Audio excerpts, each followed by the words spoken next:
This is the New England Journal of Medicine COVID-19 update for August 31st, 2022. I'm Stephen Morrissey, managing editor of the journal. I'm talking with Eric Rubin, editor-in-chief, and Lindsey Baden, deputy editor.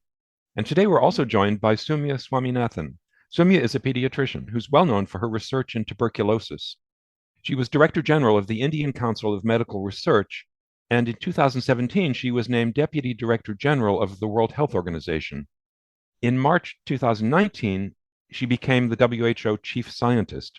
And of course, that was a fateful time as the first cases of COVID-19 appeared later that year. Soumya, let's start by talking about the role of the WHO during an outbreak. Many of our listeners are familiar with the US CDC and how it works. In what ways is the WHO similar, and in what ways is it different? Thank you very much, Stephen. It's a pleasure to be with the NEJM today, talk about WHO. As you know, WHO is made up of 194 member states. And so I think that's the first difference between a national CDC, of which there are many, public health agency, and the WHO, because we cater to 194 countries from high income, middle to low income. Our main job or focus really is on developing norms and standards, so guidelines on all aspects of disease prevention, promotion, and this includes communicable diseases, non-communicable diseases, but also health emergencies. Now, when there is an emergency, an outbreak or an epidemic that happens, then our actions actually span everything from, again, developing the technical guidance for what countries should do, what the public should do, what health workers should be doing, how does a disease spread, what are the immediate actions to be taken on the ground to prevent further spread in case it's a new disease or a new virus, like we saw in the case of SARS-CoV-2. Then, of course, we have to rely on prior existing knowledge from maybe similar pathogens or similar viruses. And then as the science comes in, and the data comes in, we have to keep on refining our guidance. And that's what happened with SARS-CoV-2. We also have to be very attuned or sensitive to the fact that we cater to very different populations. And the way we do that is through our regional offices that we have 6 of, and we have about 150 country offices. So our guidelines are actually contextualized to the country-specific context by our country offices that work very closely with ministries of health, but also with other partners on the ground, including other UN agencies like the UN and so on.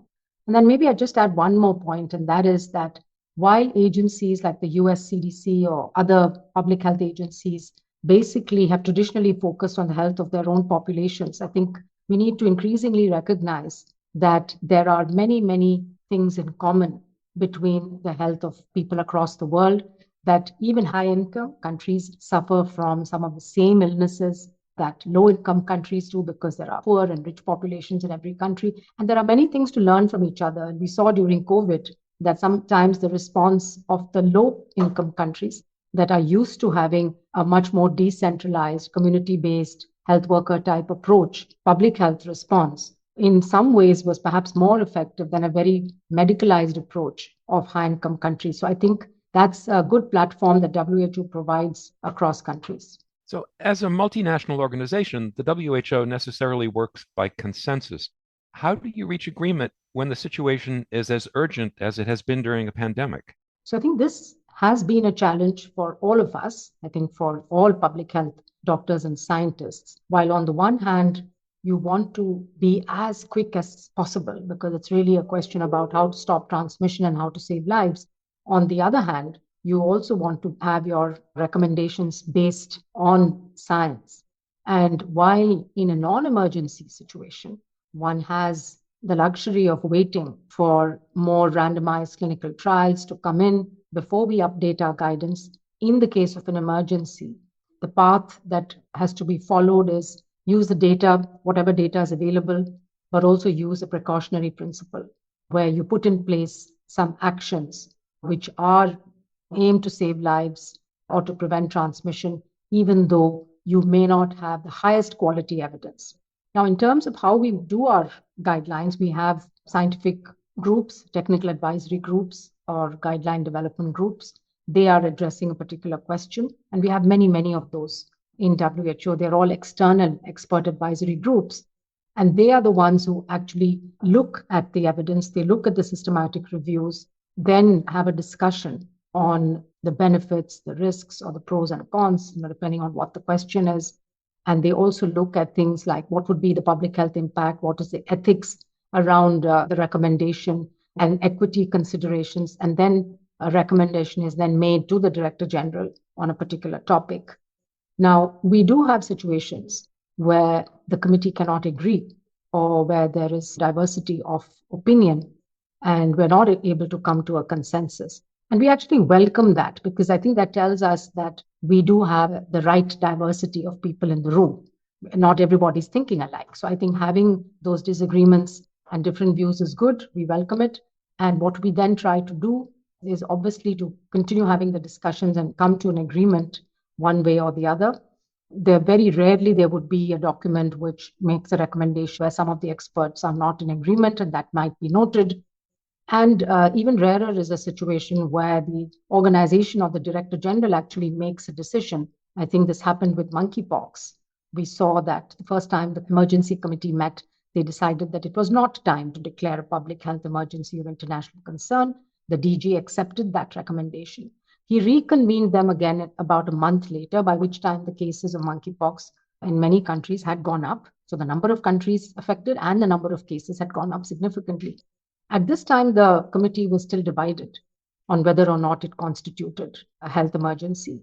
And there were reasons for that. And the Director General then took a decision, actually, to declare it as a public health emergency. So we also have that responsibility. The WHO does have a global responsibility of being sort of the caretaker of the health of people worldwide. And while most of the time we do work by consensus, there is the occasional case where we take action on the basis of the best available evidence and guidance and data and what we think is best for the public health around the world. Soumya, the COVID outbreak has been perhaps more problematic than some in that there's been a political overlay in the implementation of many of the recommendations that varies tremendously from country to country. How much do internal politics of various countries play a role in the input that WHO gets? Or is the decision to make a recommendation truly an isolated panel of experts? Yes, it's a good point because, as I said, we are supposed to service 194 countries. And it is difficult to make a recommendation that suits everyone or that can be implemented everywhere. So what we do is to try to focus on the science. And in fact, we've made a lot of innovation during the COVID pandemic on trying to really go into a whole new way of doing our guidelines and recommendations, something that we call living guidelines, which means that we update recommendations, even individual recommendations within a large guideline is updated whenever there's a need to change that recommendation.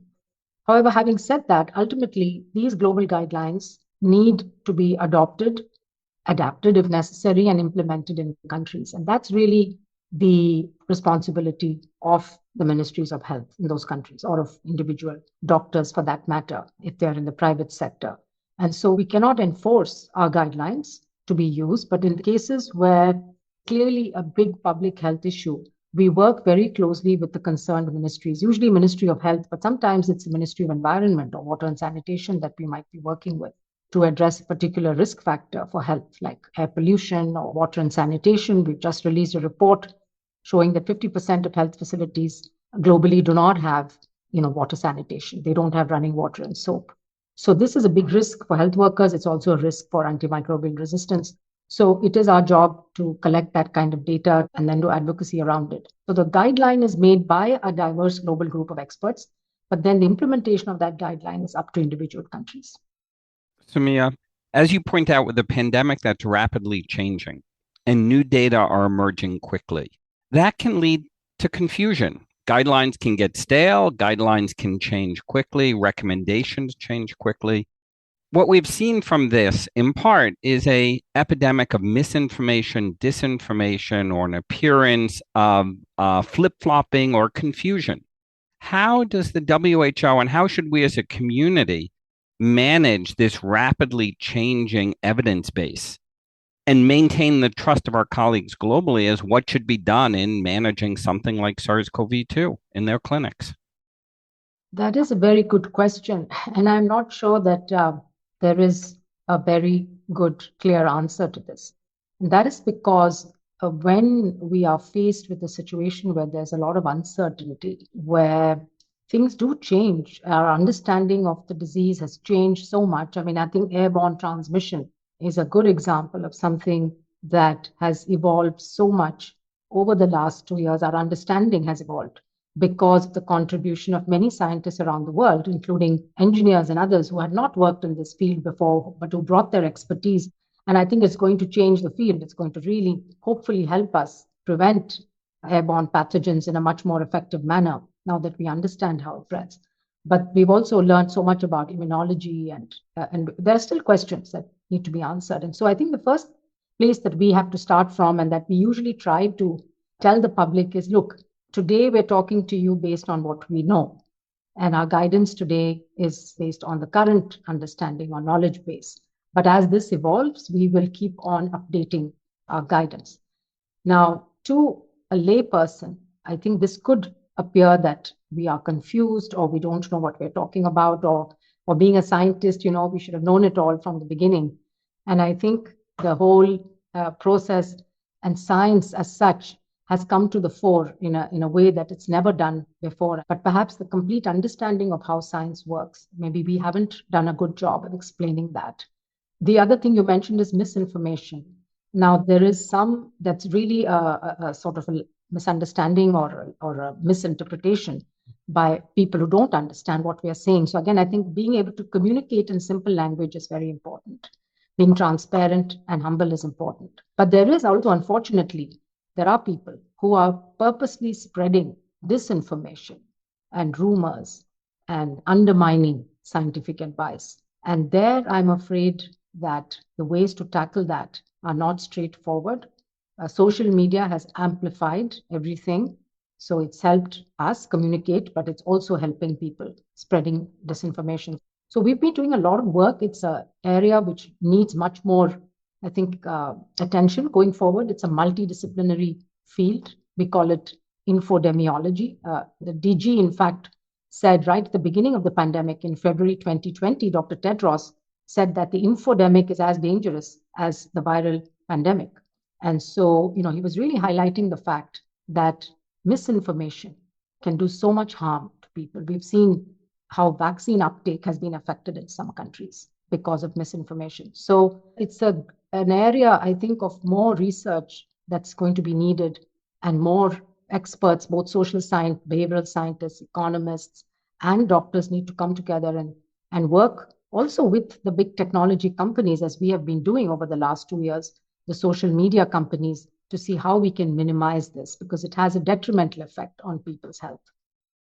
So speaking of vaccines, some manufacturers have started coming out with new antigens to try to target the viral variants that are currently circulating or that were recently circulating.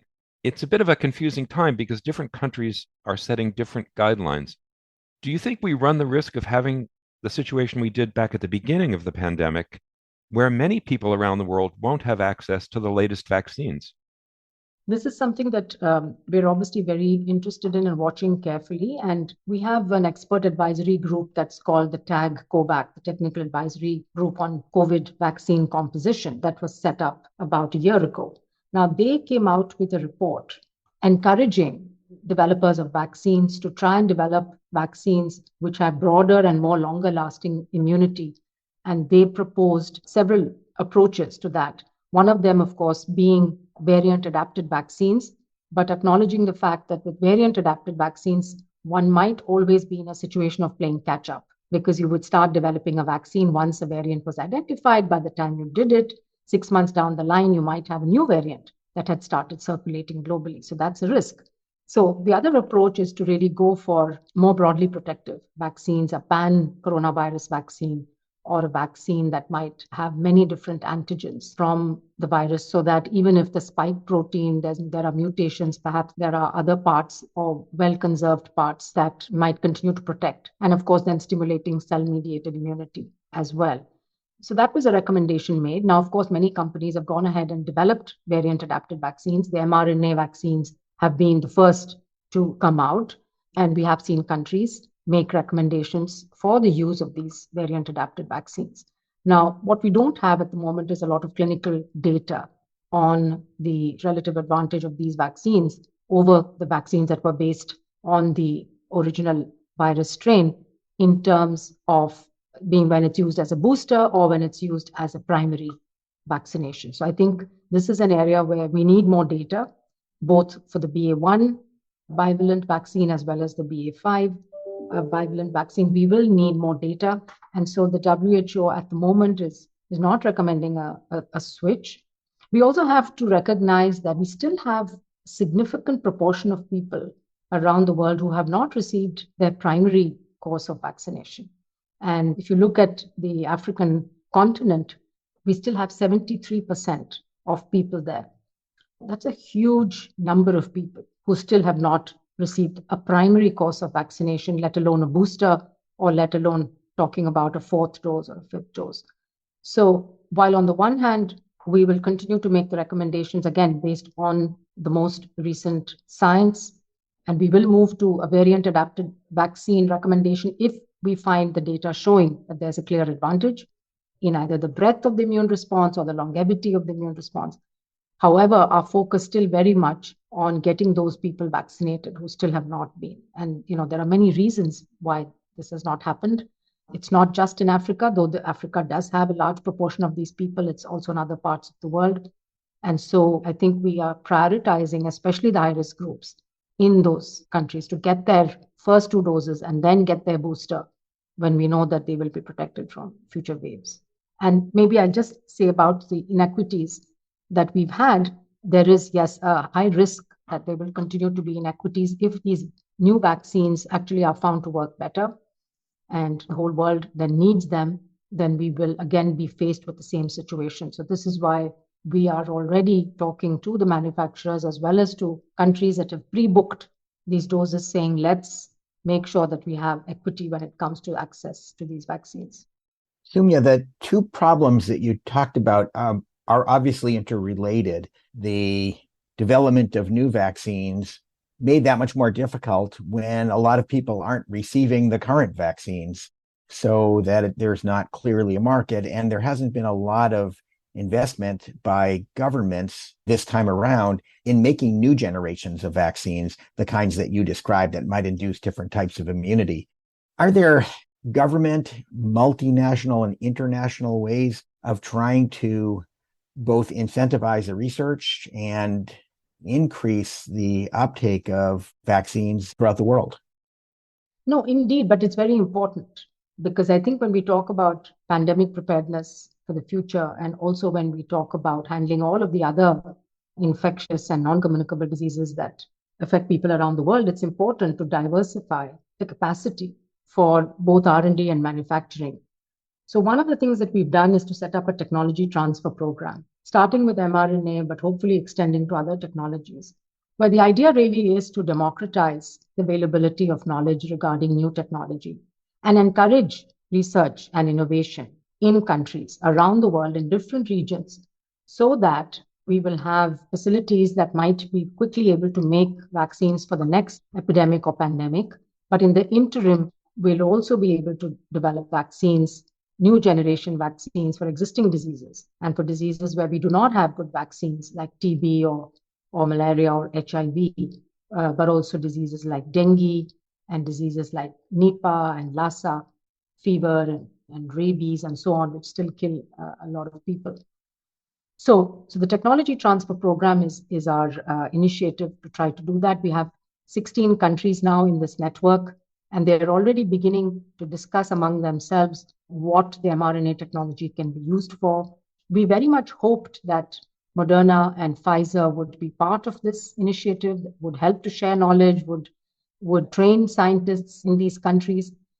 That has not happened, but that has not stopped us from going forward. And in fact, as you probably know, the South African mRNA hub has already developed a vaccine which is very similar to the one that Moderna had, just using public information. And that vaccine will now go into clinical studies.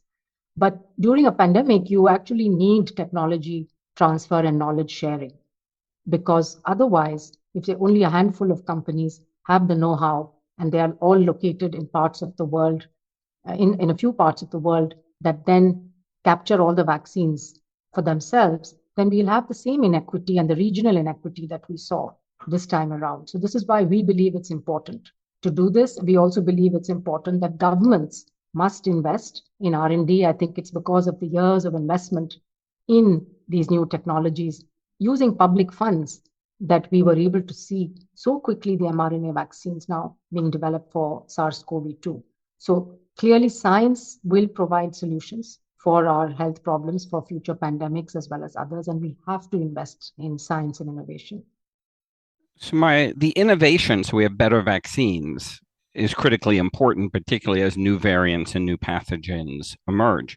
But I just want to understand better in this technology transfer that is being built. Will that have manufacturing capacity? Because that is one of the unseen bottlenecks in being able to have product available for everybody. So is that part of this development plan? Yes, it is part of the development plan, and this is where the investment from governments as well as the private sector will come in, because the WHO is not into the business of building manufacturing plants, and therefore the resources for that will come from elsewhere. But what we do is bring technical experts to help these hubs actually develop mRNA, and then it will be a network of people who will be sharing data and information. We're also working with CEPI. CEPI is going to be providing also funding for some of these initiatives. So over the next couple of years, I think we will see a much more vibrant R&D ecosystem, but that has to be linked with manufacturing, and it's already being done. So when we identify an mRNA hub in a country, it has to be a manufacturing facility, could be private or public sector, but with the support of the government, so that we know that there'll be some sustainability.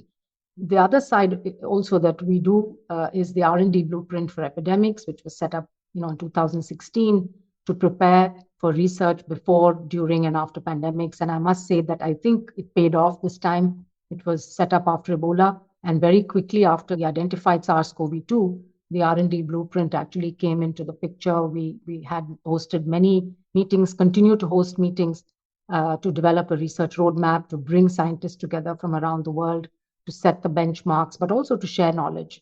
In fact, we have a meeting going on just now on what have we learned from this pandemic and how do we prepare for the next one. So I think just bringing scientists and researchers together, I think, and the open sharing of information that we've seen, I think that's been quite unprecedented and has really helped inform policies around the world.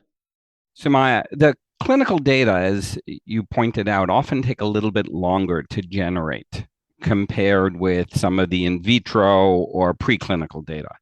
Given that the vaccines for BA1, BA5 for SARS-CoV-2 are emerging and being recommended in different ways by different countries, how do we prevent the confusion that will generate, given that the science is imperfect and is in process? I think the best way to do that is perhaps to be very open about it. I mean, sometimes, you have to take policy decisions even when the science is imperfect. You can't always wait for the perfect science. And I think it's reasonable to do that if you're assured of the safety of the products. So I think it's perfectly reasonable to go ahead and say, we think we're going to better protect our public if we do this. We're going to use the variant-adapted vaccines in this case, but also add that we will collect the necessary data, because we don't have the clinical efficacy data. We're going to collect that, and within the next few months, we will be able to assess whether or not that decision was right or not. Now, it may show that there's an advantage or minimal advantage. It may show that there's no advantage over the vaccines we currently have. But so I think in a case like this, where one is confident about the safety of the product, because it's a similar product that's been used in many people, it should be fine to go ahead. But at the same time, I think we have to commit to generating that data as quickly as possible. So that's a national decision, and that's perfectly within, I think, the rights of a country to do that. As far as WHO is concerned, since again, we have to make a guideline for the world, we have rare instances where we would probably do that.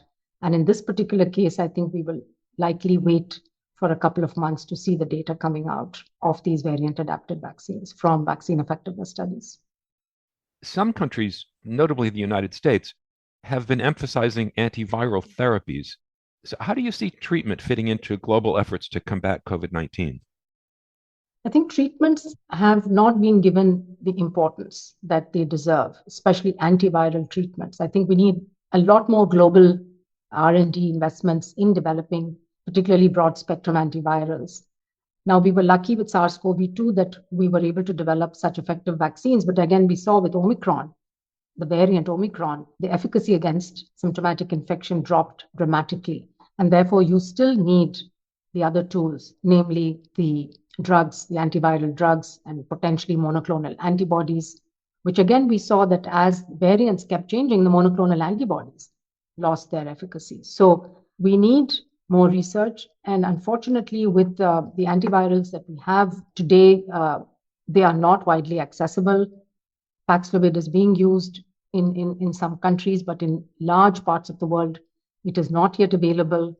And we're very concerned about this because, we will continue to see people falling sick regardless of, all the other tools. And despite high vaccination coverage, we will continue to see people getting ill and they will need access to these drugs.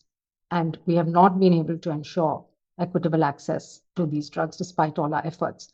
Now, Pfizer has licensed this to the medicines patent pool. So we will see generic manufacturers coming in, but not till early to mid 2023. So there's still many months where we do not have access. And I think that is a problem. And for the future, I think one of the things that to prepare for the next pandemic, probably we need to do is more research on antivirals, but also monoclonal antibodies. When they were showing promise at the beginning of the pandemic, again, were in very short supply and were very expensive because they were being made by very few companies. So part of our technology transfer program, we hope, will also enable manufacturers in diverse countries to start making monoclonal antibodies because we know that they have a lot of potential for treatment, not just of infectious diseases, but also for things like cancer. Today, the WHO is faced with the challenge of dealing with two simultaneous outbreaks, SARS-CoV-2 and monkeypox. Given that there's only so much expertise within the WHO, how do you manage your resources in a circumstance like this? Yes, that's a very good question. I mean, I think, the WHO's annual budget is something like $2.5 billion, and we're supposed to serve, the whole world. So with very limited resources. So we manage because we're dealing, you mentioned COVID and monkeypox, but actually we're dealing with emergencies, many more emergencies. We have another Ebola outbreak. We had a Marburg threat in Ghana a few months ago. We have Ukraine, a lot of health issues there. Also Yemen and Syria and other conflict areas.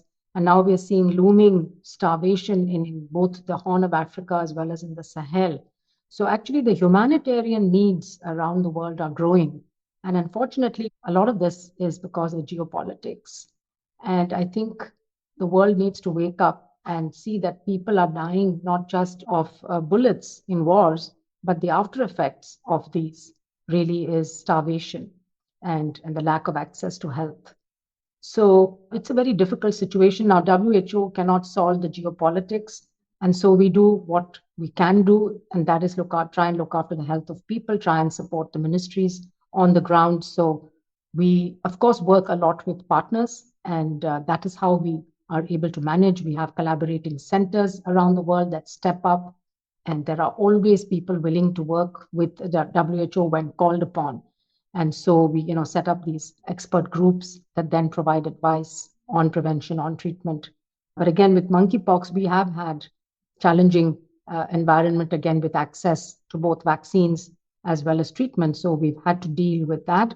And there are, again, many unknowns. It's a very unusual outbreak that we've seen with monkeypox. And we have to remember that we also have monkeypox in Africa that traditionally, has been a zoonotic disease in the DRC affecting mostly young people. And so we're really stepping up, I think, our advocacy for more research into the strategies to contain monkeypox, and including both vaccine trials and drug trials. So one of the, I think, lessons for me from the pandemic is really the need to have a coordinated research response. And ideally, in an outbreak, you would launch very quickly multi-country clinical trials that could answer some of the questions that we're asking now, about the dose of the vaccine. Can we use it at a lower dose? Is one dose enough? What should be the ideal duration? So we could build many of these questions if we had a large enough trial platform that countries would agree to quickly be part of. Somebody needs to coordinate and run those kind of studies. So we're speaking with many research agencies that fund such research into saying, like, how do we get this coordination and run high quality clinical trials, which will answer the questions that are important for public health. We saw in COVID, thousands of trials. Most of them were too small, underpowered, did not answer the question that they set out to answer. There were very few large platform trials that did that. So we need to learn the lesson from that and be more efficient about it. Soumya, I point out that along with the emergencies which get a lot of attention, WHO has a huge responsibility for ongoing disease prevention and disease treatment. Obviously, you and I are both very interested in tuberculosis, and WHO's role in tuberculosis is very large. As you have pointed out, there's been a very large increase in TB during the COVID outbreak, in part because of lack of access to health care. And this is one of many problems that are on your plate at all times. So very difficult situation to manage, and particularly difficult when there are all of these very urgent needs as well. Yes, indeed. There are many competing priorities, and this is why the only way, I think, is not by choosing this or that, but really by committing to saying, well, the health of people is important, and we need to invest more in health. So every country really needs to start investing much more in health so that TB is not fighting with hypertension and is not fighting with cancer for resources. All of them are important. And we've seen during the pandemic a backsliding of progress that we had made in immunization, maternal and child health, tuberculosis, HIV. We've seen backsliding in all of the indicators. We're not going to meet the SDGs unless we accelerate progress. And the only way to do that is if every country says, I make health a priority. Because without people being healthy, the economies are not going to be healthy. And I think this is, again, even high-income countries, I would say, need to do this assessment because we've seen the inequities within countries, right? So within the US, within UK, within high-income, we've seen the communities that were traditionally disadvantaged fared very badly. And they already have a high background rate of disease and ill health. So I think it's a wake-up call that we haven't been paying attention, not just to curative services, but also to health promotion and prevention of disease and addressing some of the social and environmental determinants of disease. So yes, it's a big ask, but I think it's critical because if we don't look at health in a holistic way, then we're not going to live very healthy lives in the future. Thank you, Soumya, for joining us today. And thank you, Lindsey. Thank you, Eric.